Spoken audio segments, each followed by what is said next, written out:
the takeaway, I think, for us is it kind of starts with us, with each of us. There's so much we can do for others, but we have to be healthy ourselves before we can help others in a healthful way. And if we just vent and we're angry and we just put it out and throw it out there, but we're not reflecting on it, we're not making use of kind of that outcome. So I think sometimes if we can take that and use it in a healthful way to kind of learn and grow and to maintain our resiliency through that process.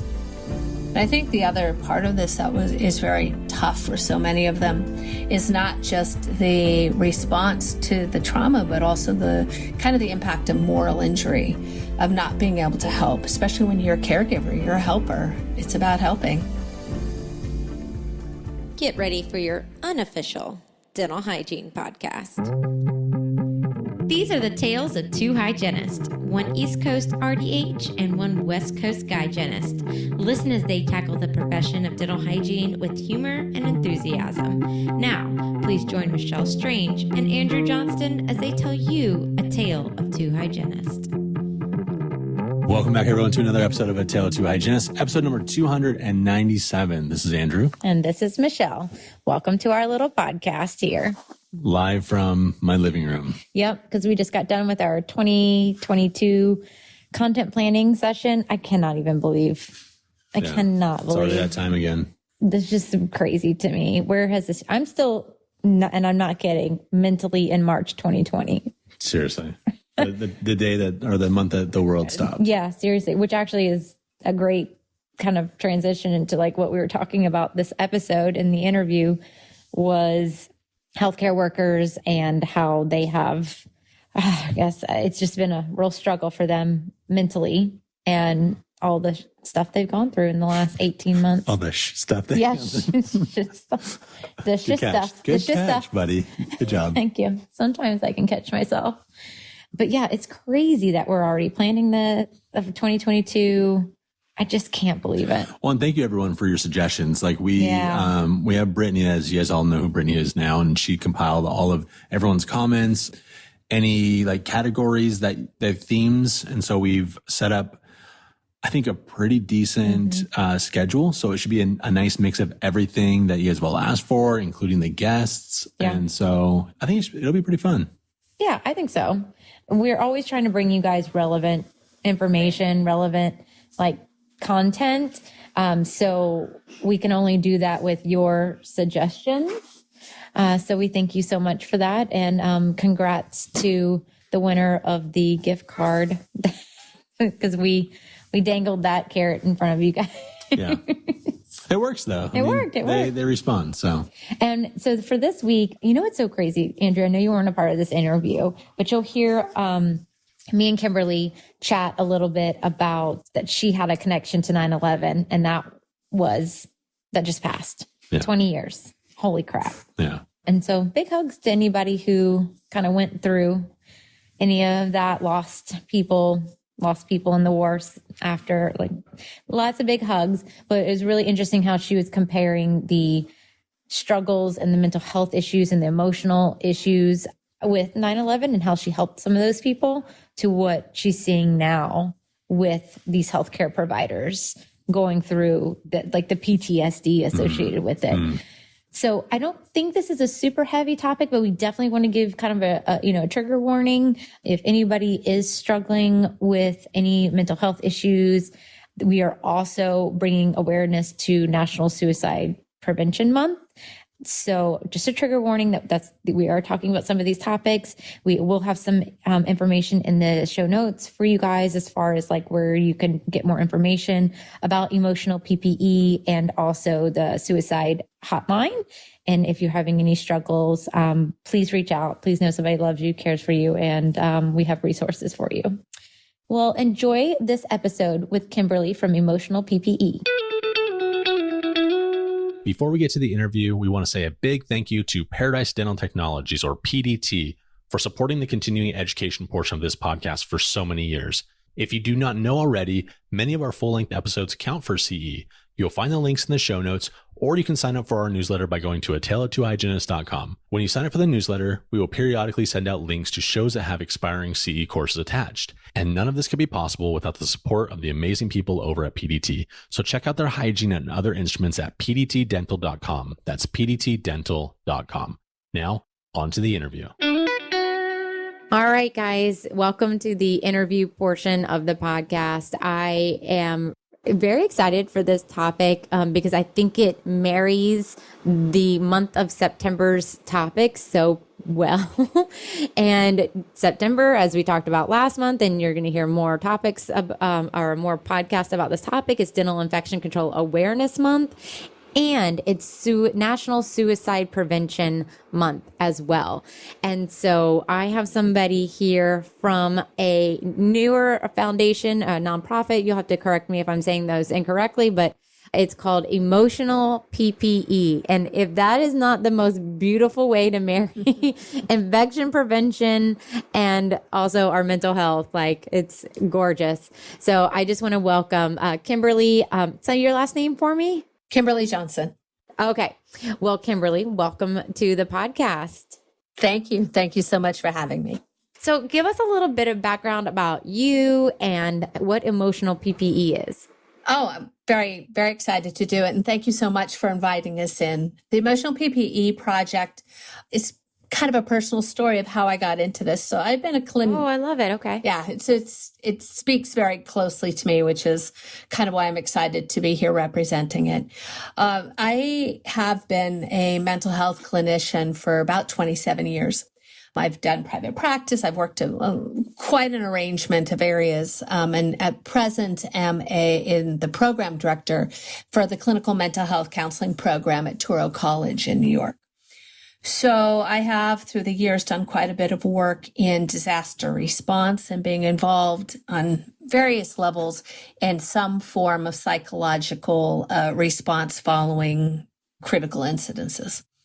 So when COVID hit last year, like many of my colleagues, I wanted a way to be involved. I wanted a way to get back, to be supportive. And I came across this announcement from the Emotional PPE Project, seeking clinicians that were willing to volunteer their time. So I looked it up recently. Actually, the first date that I got involved, I got my first email from Ariel Brown, who is one of the founders of the Emotional PPE Project. And I saw it was the end of April of last year that I first started volunteering with them. And I was among the first in New York to kind of go up on their directory and have been with them ever since, providing clinical volunteering, doing clinical care, as well as now just recently, as of the 1st of July, I've been brought onto their board of directors, which is something I'm very honored to be a part of. So the Emotional PPE Project itself kind of arose from a discussion between Ariel and her neighbor, Dan. Dan's a physician that works at Boston General. I'm so bad because I'm so not from Massachusetts. So what is that? It's Mass General. I guess that's Mass General Hospital. And I should probably know that better. But so he was seeing what was going on. He's in charge of the residents there, and he's an emergency room doctor as well. And he was watching what was happening with his residents and his colleagues during the first wave of COVID, and really saw the emotional toll it was taking. So he and Ariel got together and said, really something should be done. What can we do to make a difference? So out of this kind of grassroots place, this observation of need, this 501c3 nonprofit was introduced, and they really made it about the healthcare workers, those frontline workers who were in need and continued to be in need a year and a half later. So that's really what started. They initially started with a directory of clinicians, and there's clinicians in every state in this country willing to provide free mental health treatment, clinical treatment to frontline workers that are dealing with COVID-related distress. And we have a nice, lovely directory on our website, emotionalppe.org. We're a a healthcare worker could go on, find a clinician willing to volunteer in their area, connect with them. And then also clinicians on the other side who are interested in volunteering their time can come to that website and also volunteer. So as of, I think, a few weeks ago, we had treated more than 1,000 healthcare workers, those that we know of that have been logged. So I suspect there's probably a few more in there. This is everybody, anybody that's been impacted in the healthcare world have been able to come in and receive treatment. Wow. Don't you have a little bit of a personal story and like how this compares the stress and struggles of COVID and the pandemic to what a lot of people were going through with 9/11? Yes. So an interesting kind of parallel. I did work with first responders. Actually, on 9/12, I was working down on the pile with first responders. And, it's interesting. That was one of the things that I kind of noticed coming out of that was a lot of what we saw symptomologically came up later. It was kind of a delayed onset, meaning that a lot of the initial people that were impacted on 9/11, there was some of that immediate kind of response. But for some, 6 months, a year later, there started to become this onset of symptomology. So I haven't seen kind of that same track yet because a pandemic isn't over. We've yet to reach that point where we can say, oh, it's over now. Now what happens? Now what do we see? We see more of this ongoing kind of stress-related symptoms and things that are more indicative of people that are in constant state of arousal, constant state of kind of, stress-related response, sympathetic nervous system engagement. So, yeah, I mean, it's interesting. I mean, the interesting point is for this is, I think that it helps me kind of redefine between 9/11 and the pandemic what defines a first responder. One of the things for a lot of the people I worked with initially after 9/11 were people whose lives were about running towards the danger. That's what they did. It was part of their personality. It was part of their commitment. It was part of their profession. This being, our firemen and our policemen and our EMTs and, a lot of these types of professionals. In the current situation, we're really confronted with people who necessarily, while many are very skilled at responding to medical issues in the moment, and that constant kind of, especially your ICU nurses, ICU doctors, ER, EMS, but a lot of them they're running towards this kind of level of danger. I think for many of them, they didn't expect to be part of their profession. Are you really seeing that kind of across the board? Because yes, the people who are venting patients, the people who are literally watching them die and holding iPads for their family members, that's kind of where my brain goes. But then we have, I would assume, layers to that, and it's the admin that's having to do all the work. It's the lab techs. It's, our essential workers that were just busting their butts, and these layers of PPE with all this other stress. And are they taking it home to family members? Is that how we're kind of seeing this trickle down? Oh, it's trickling down even to people that do ordering of medical goods, right? So I actually, for a while, had a client coming into this that I continue to work with who her job changed to ordering body bags, and the impact of that suddenly. We forget how it translates out. It impacts all of our frontline people, from our police to our fire to our medical professionals, are the housekeeping staff, our techs. It does. It translates out. And in particular, early on, the impact for so many when everything wasn't expected. We didn't really know what it was. And the stories of, wearing PPEs all day, or for some being in hospital settings where they kind of got locked into the COVID units because nobody knew how it got transferred, or a lot of this was those early stages. And now that we've come through and we've had these waves, the environment's changed. The stories have changed. The people I worked with initially with this really heavy, very post-traumatic, stress symptomology, from something very immediate, there's more enduring kind of symptoms now that have been going on for a year and a half. And we've had these ups and downs where they've had the intense moments. We've worked through stuff. It got quiet between waves and the mind got quiet and people started to come in because their mind got quiet and suddenly they were slammed again with the next wave. And that does change what kind of this looks like and what people experience. And I think the other part of this that is very tough for so many of them is not just the response to the trauma, but also the kind of the impact of moral injury, of not being able to help, especially when you're a caregiver, you're a helper. It's about helping. And when you don't have the tools to make somebody better or to bring somebody back to a better place, it's problematic. So that starts to kind of eat away at some of the underlying resiliency that people may already have. And then couple that with kind of the environment of society, how it's changed, where there was clapping every night to more anger and kind of, there's just a different response to our healthcare workers now than there was a year ago. Yeah. I always keep picturing these. I see these videos of healthcare workers and we're like, yeah, you remember last year when y'all were like excited, like cheering us on, and now you're booing outside. It's like the parent, and it's like they became teenagers and like, I hate you, and slams the door. Exactly. And you're like, all I've done is love you. What are you doing to me? Exactly. Yeah. And I think the big part for so many is it's exactly that. You were standing there clapping, and now I have to go through the protests to go to work. Now I have to look at you screaming at me because I'm wearing a mask into work because I know what I'm walking into.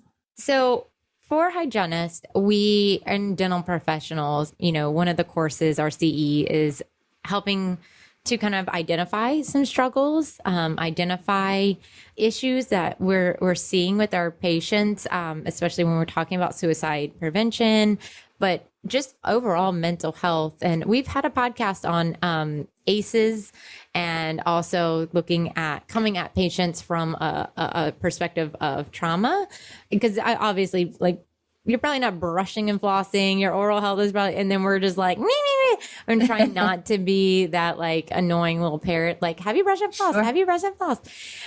And so how do you have any suggestions, any thoughts about how we could approach, I guess, even identify? I mean, obviously outside of like, okay, I know this is an ICU nurse, or I know this is an ER doctor. Maybe it is the medical person buying body bags now that is like on this emotional roller coaster, and we say, oh, now you have periodontal disease. Like, are we going to send them over the edge of like, here's something else that's going to be happening to you if you don't do X, Y, and Z? Like, how can we start to identify those things, and how do we help guide them to resources? Because obviously that's not going to be us doing the coaching therapy. Well, I think, it's interesting because some of the most important things we can do are listen. And it doesn't need to be a professional that listens. Sometimes people just need to be heard and validated and acknowledged. As a fellow medical professional, you will have more insights, perhaps, to what some of these people are going through than a clinician might. You may have some background, some insight of what it's like to wear, PPE all day. Yes, we do now. And what that's like and how inhibiting and isolating that can be.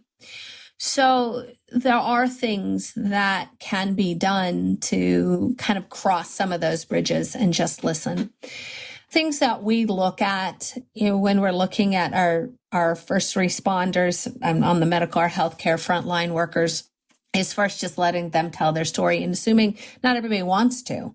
But, the simple, how are you, is almost as important as anything else we can do. And somebody may say, I'm fine. It's no problem. I'm great. And you're like, I'm so glad to hear that. And then suddenly, the dam will burst. Or as simple as like, oh, these masks, aren't they such a drag, aren't they? Or, I bet you know what it's like to wear this mask all day. Sometimes just reaching across the aisle can be more than anything very helpful. It's probably hard, in a brief setting to see too much, but we know that the things that we start to look for when we start to be concerned about some of our healthcare workers or anybody we care about for that matter are when there is this sense of hopelessness, when we start to, it's not going to change, it's never going to get better, where we start to hear some of that more lack of kind of, hope of, kind of that empty feeling like, there are no solutions. Obviously, any kind of talks of death, that always comes up with suicide, and that should be always taken seriously, even if we don't know if the person will do something or not. But I think, those are kind of some of the basic things that initially, if you're having a conversation with somebody, to look for. Also, if you suspect there may be an increase of drug use, that's another one that I would suspect within, the dental field, that may be something that might be noted based upon the impact on dental health, that there may be an increase of that. And I would also maybe say alcohol. Yes. That's for me. Drug use, alcohol, any kind of substance, that, because those types of things really do impact people's resiliency and ability to cope. And if there is an increase, that can be problematic. And we do know from some of the more recent research that's come out, in particular here in New York City, that there's been an admission by some of our healthcare workers that there's been an increase of reaching for the bottle or reaching, for some type of coping. Because initially, when we're kind of confronted with a lot of these kind of stressors, some of our initial coping strategies that help us survive over the long term do not help us thrive. They start to actually interfere with our ability to maintain our resiliency and keep going, particularly when confronted with persistent forms of stress.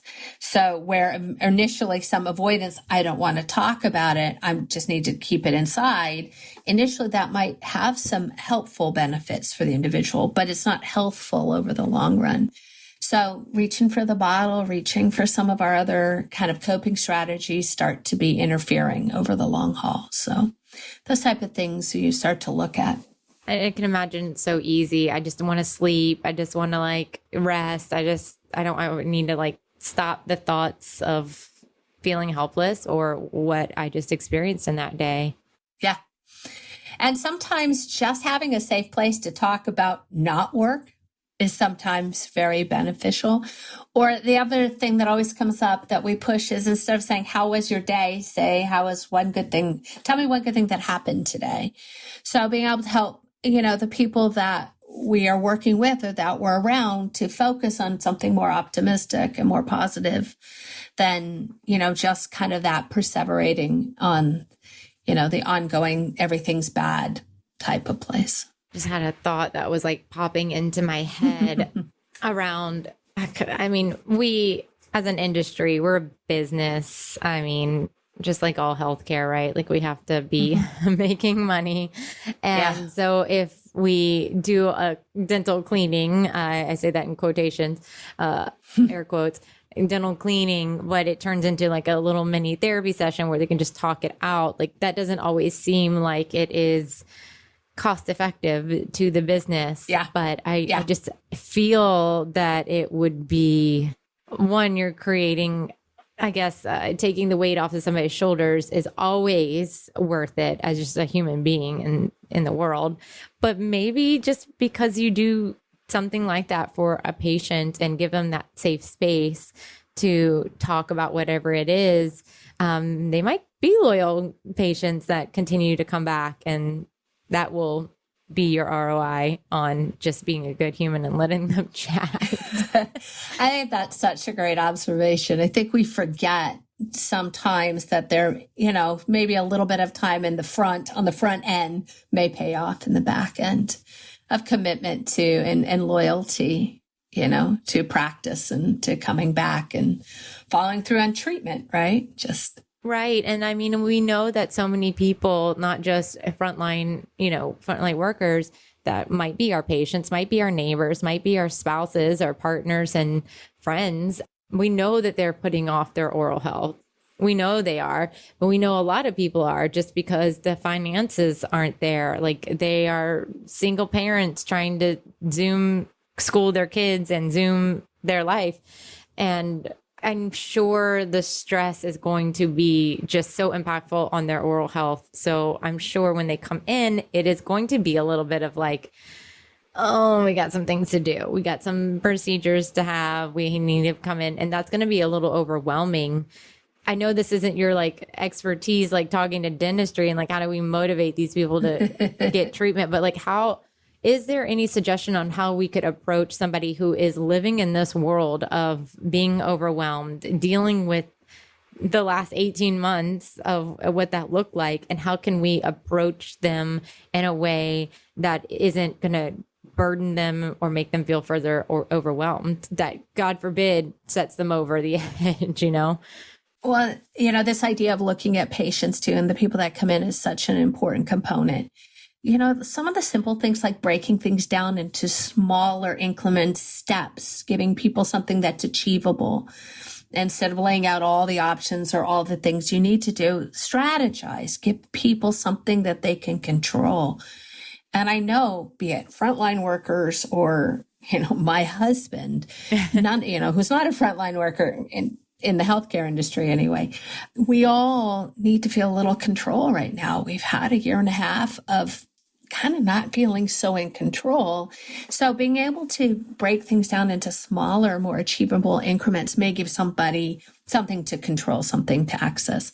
Another thing to do is give people options, give people resources for what they need. So if they're not able to maybe finance something, being able to have resources to connect people to, so you're giving them something available. And also, we always have to watch our language. How do we talk to somebody about it? How do we not make them the bad person because they didn't take care of this stuff? How do we help to kind of build them up and go, yeah, it's been tough. So where do you think we should start? Bring them into the treatment process. Bring them into that place of being able to be part of the discussion. Oh, that's great advice. And again, if this is not your expertise, we can definitely move on from it. But there's just a lot of contention and discourse all over the world.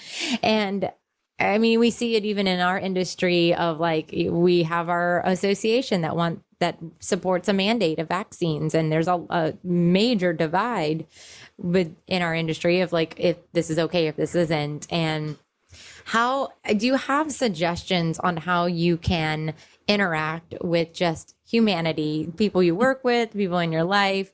If you are presented, I'm very strong vaccine, I'm very strong evidence-based medicine. So if I am approached with even a frontline worker that's anti-vax, yep.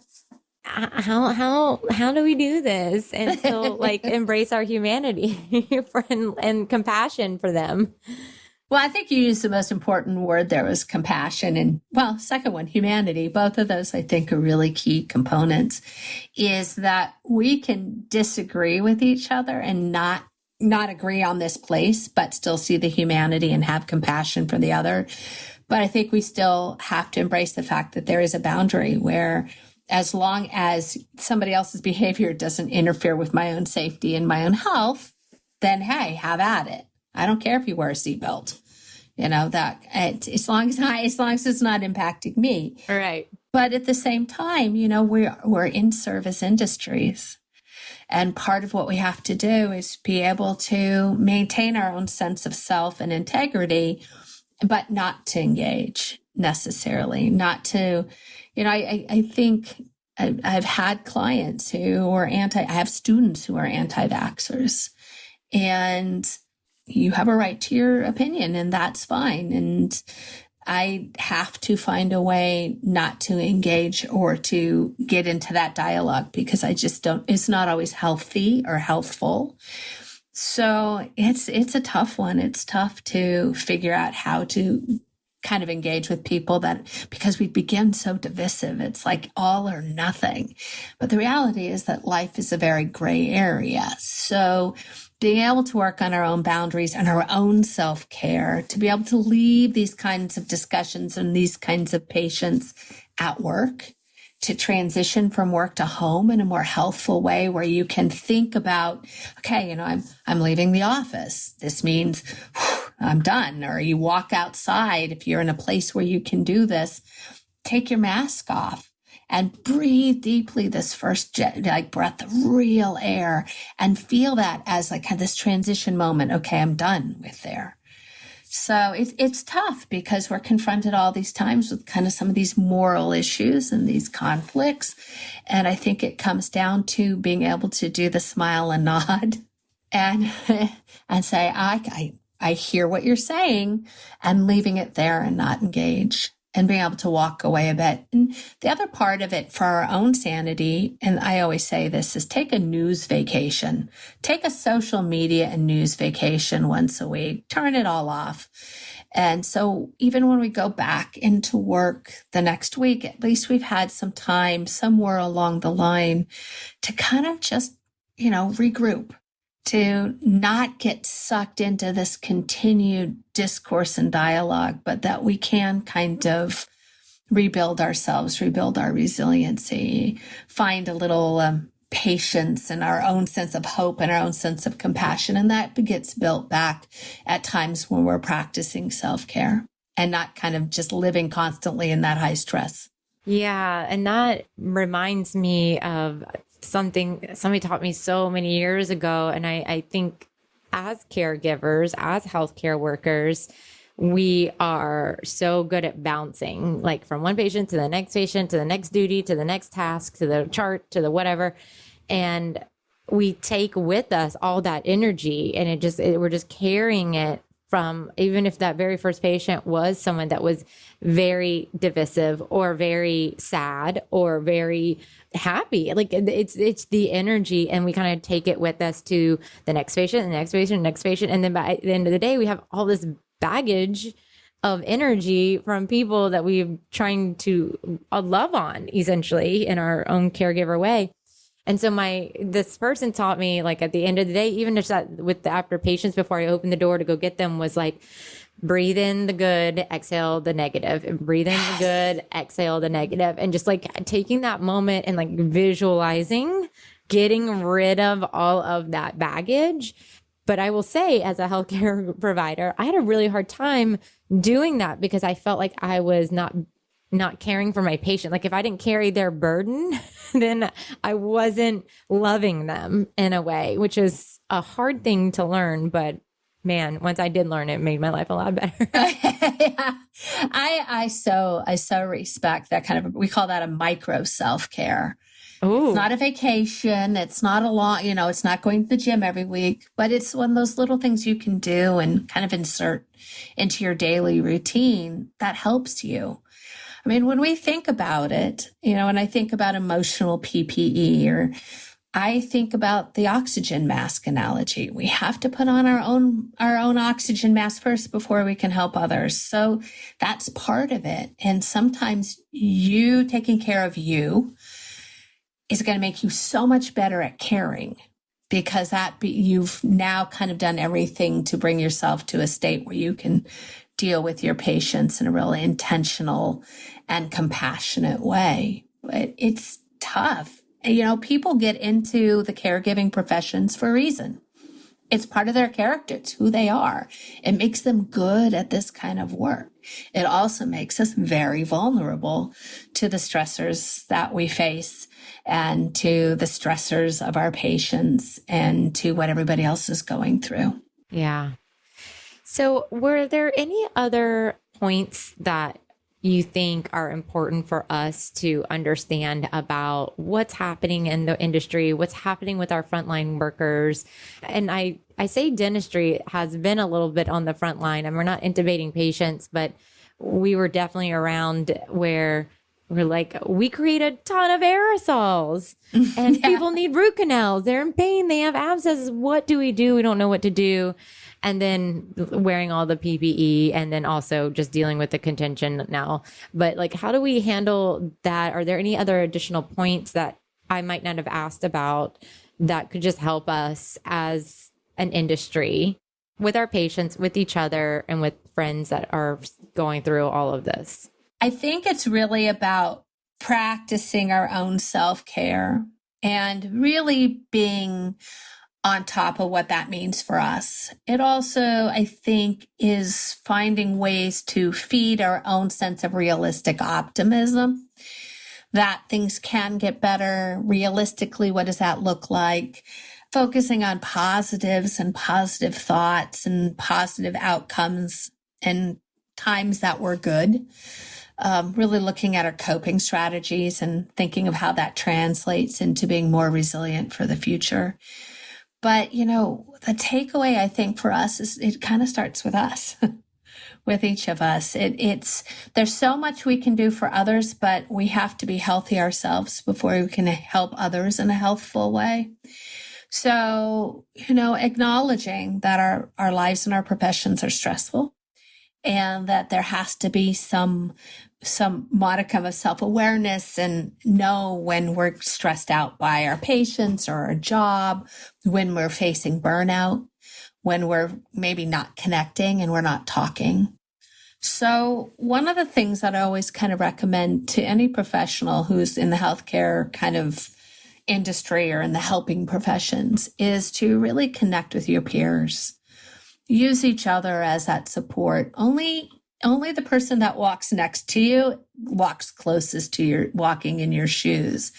So as much as somebody can tell me what it's like, I'll never know, but somebody that's walking next to you is going to have a better sense of what it's like. So being able to have those moments, being able to use each other as a place to come in and just kind of talk and debrief about things, using that in a really positive way, being able to kind of self-reflect and acknowledge when you might need somebody to talk to, when you might need somebody to reach out to as well. Because, sometimes a professional is a great place just to kind of dump what's going on in a very kind of confidential, safe way where there are no judgments, when it is your own space, when it is all about you. And that is a very beneficial place to go as well. So where else could we go? There's so many things that we can kind of do to take care of ourselves and looking and making sure we're still finding balance in our lives, balance between work and home and, social and professional. Yeah, keeping our spiritual or physical or emotional health healthy and feeding our body, drinking water. I have a feeling like many other health professionals that folks in the dentistry industry are very good at not eating lunch, of not taking care of themselves throughout the day. It's a go, go, go. And being able to take those little moments just to kind of like you said, hit that doorknob, take those breaths, ground yourself before you keep going. But it also means grabbing, getting some water, taking those moments to be able to step outside and take some breaths of real air and be able to keep going with your day. I have a random question and something that you said kind of triggered it in my mind. And we see people vent online a lot on social media forums. Is there a point when venting becomes very toxic to us? Oh, yeah.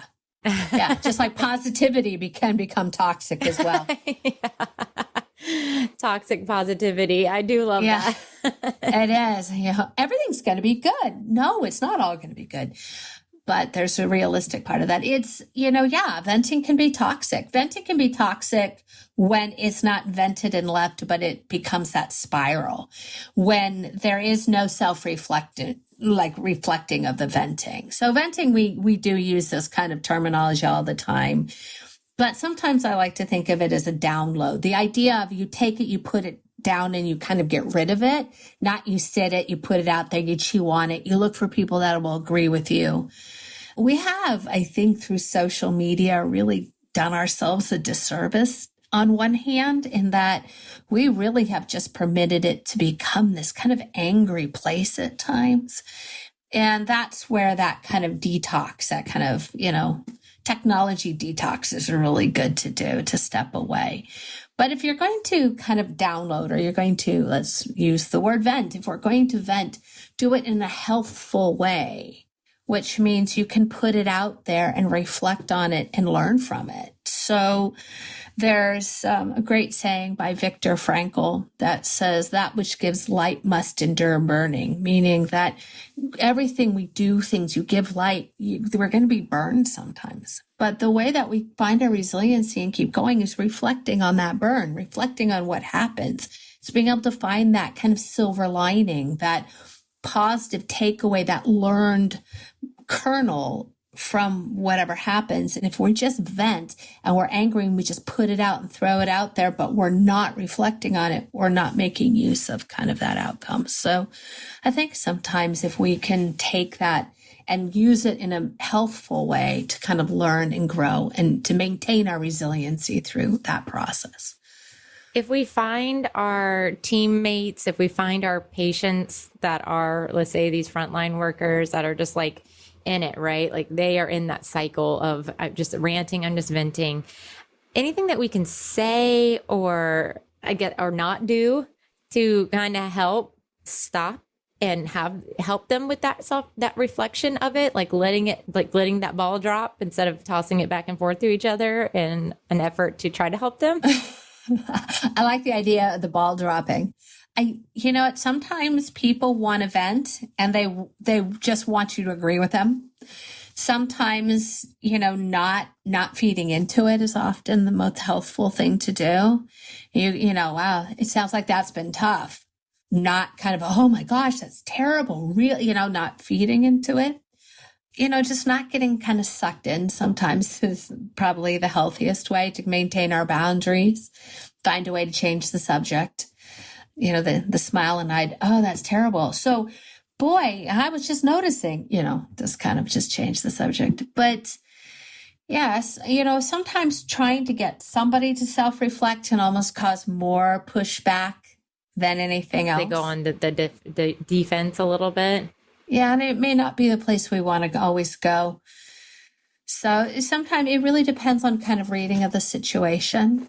I mean, it's back as, wow, that's tough. So tell me something good that came out of your job in the last week. I mean, just you may be reflecting on something good. You can always tell if the person goes, I don't want to talk about something good. No, it's been this, nothing's good there. You're like, wow, that must be really difficult. And then you drop it. Yeah, I just, it's really easy to get into that spiral, to throw the ball back and forth. And I think sometimes you just they can let it out. You can validate, hear it, but you don't have to engage. I like that. Okay.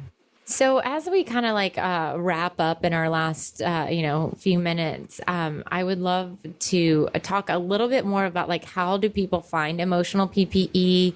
Do you recommend because I know emotionalppe.com, correct? At .org. So emotionalppe.org. And that can be both for clinicians that want to volunteer and healthcare workers that are looking for services. Wonderful. So if they are frontline workers and we are seeing them struggling through this, and we do think that they are getting into a little bit of a dangerous territory, do you know any other great resources that we could give to them? Well, there's a lot of different places online. You could go from NAMI to National Association for Mental Illness, NAMI, or to Mental Health Association. You're talking national, so there's all kinds of great places nationally as well that you can go onto and kind of look and see what resources are out there. If you're concerned about somebody's safety and their health, there's the suicide talk line. That's always something to look, and there's 800 numbers available for that as well. I probably should have that right in front of me, and funny enough, I don't. We can put it in our show notes for anybody as well, and all the links will be in the show notes for you. But yeah, that sounds like some great resources. And I do want to say, for people that might not be looking for mental health specifically, but want to support our healthcare workers and their mental wellness, Emotional PPE Project's always looking for donations. So we run wholly on donations. We are a small but mighty group of people that really care, with Dr. Dan and Dr. Ariel leading us on the way. So, people can still get involved in other ways. But, if you really do know of somebody that needs help, encourage them to reach out, keep connected. That's kind of the big thing. Let people know that they're not alone. and, make sure they can connect to resources and connect to family. Those are always really powerful. But yeah, that's kind of where I would, depending on what state you're in, kind of looking at the various resources out there as ways to access mental health services. I do know, and I do acknowledge that my profession is tough to get into right now. That the mental health field is very saturated with clients. There's a lot of people hurting out there. There's a lot of people that are dealing with a lot of emotional pain and through this time, the isolation and all just kind of the burdens of this prolonged stress response. So it is hard to find therapists out there. I will acknowledge that. But there are people out there that are willing to help. And if somebody is not the right, even if you reach out to somebody through the Emotional PPE Project and you're not a healthcare worker dealing with COVID issues, they may also be able to kind of connect you to other services available. What a double-edged sword that sounds like to me, because therapy and mental health, it's had such a stigma for so long. And what a wonderful thing to hear that people are actually seeking out mental health, the therapist. But also, how sad is it that you're so incredibly overwhelmed and saturated that there's not room for everyone to have that kind of care? That hits hard. Yeah, I wish we were able to, as a society, kind of promote it and support the field a little more. We always, as soon as something bad happens, everybody beats the drum. Mental health, we need more mental health services. But it's kind of hard to find the funding for it. And, I know it can be expensive if your health insurance doesn't pay. It's out of pocket can be costly. So and the stigma is big depending on the community you're from, the profession you work in. All these things do play a toll in kind of how we use mental health. So I would love to say there's a therapist out there and call now, but it's not always the case. There are waiting lists in many places. I'm in New York, and here it's very, very saturated with people looking. I'm sure there may be a little more availability in other states, but yeah. Right. Well, but I think what you said earlier, that especially with us as in the dental industry, seeing our patients, they're coming back in, we hopefully have at least an hour with them. Not all of us are that lucky, but yeah, a lot of us are. And just explaining or reminding people that we care, we value their life on this earth. Like we're here for them. There's somebody that truly cares about them. And I'm sure there's somebody out there that loves them and wants them to be healthy and happy and well adjusted. So I'm sure that goes a long way, I can imagine. Absolutely. And I love how you said that. It's absolutely that's the kind of the root of the compassion, right? Seeing them as the true individual and person that they are and appreciating them. And sometimes that is as powerful as anything else we can do, is just looking somebody in the eye and seeing them and letting them know that we see them. Yeah. Well, I think that is a beautiful way to wrap up our discussion today. And I do encourage everybody to go check out emotionalppe.org. I actually found it on TikTok, where I find all good things. You're my second interview from TikTok that I found like something really cool and wonderful and brought people on. So I'm really excited that TikTok is out there spreading it to this idea, the emotional PPE to other frontline workers that are probably just burned out. I can imagine burned out. Yeah. Well, thank you so much. Thank you for your work with Emotional PPE. Thank you for taking your time today to come and chat with us and offer us all of these great tidbits. And if anybody has any question, can they find you at emotionalppe.org? Absolutely. The contact at emotionalppe.org. You can reach me there. If anything's directed towards me, please be gentle. Yeah. No, we have great listeners. Well, thank you so much, Kimberly. It's been wonderful. Thank you so much. I really appreciate your time, Michelle. It was really a pleasure to speak with you. Well, another great week, another great episode. We thank you all so much for listening each week. If you haven't already, hit that subscribe button, whatever podcasting app you're using. Also, just a reminder, our guests are so fantastic that they love when you reach out. They love when you interact with them on social media, and you can interact with us on social media as well at Instagram or Facebook. We're also on LinkedIn. You can find us at A Tale of Two Hygienists. You can also go to our website, ataleoftwohygienists.com. And we would love for you to go there and subscribe for our newsletter. We have lots of stuff on our website. We have a learning center. You can search for any episode. This is an easy place for you to find the links for our CE courses and take the test. There's just so much more there. So head over to ataleoftwohygienists.com. And if you want, you can also send us an email. I'm Michelle at ataleoftwohygienists.com. And then there's Andrew, who is Andrew at ataleoftwohygienists.com. And we just want to say thank you so much. If you love this episode and you're loving the podcast, we would love for you to subscribe and leave us a review. And, 5-star, go ahead and do it. 5-star, just hit that 5-star and then leave us a review. We really appreciate it. We love reading them. It fuels our fire. And we just appreciate you guys so much. I think that's it, Andrew. Anything else? Nope, that's it. Have a good week, everybody. Bye, y'all.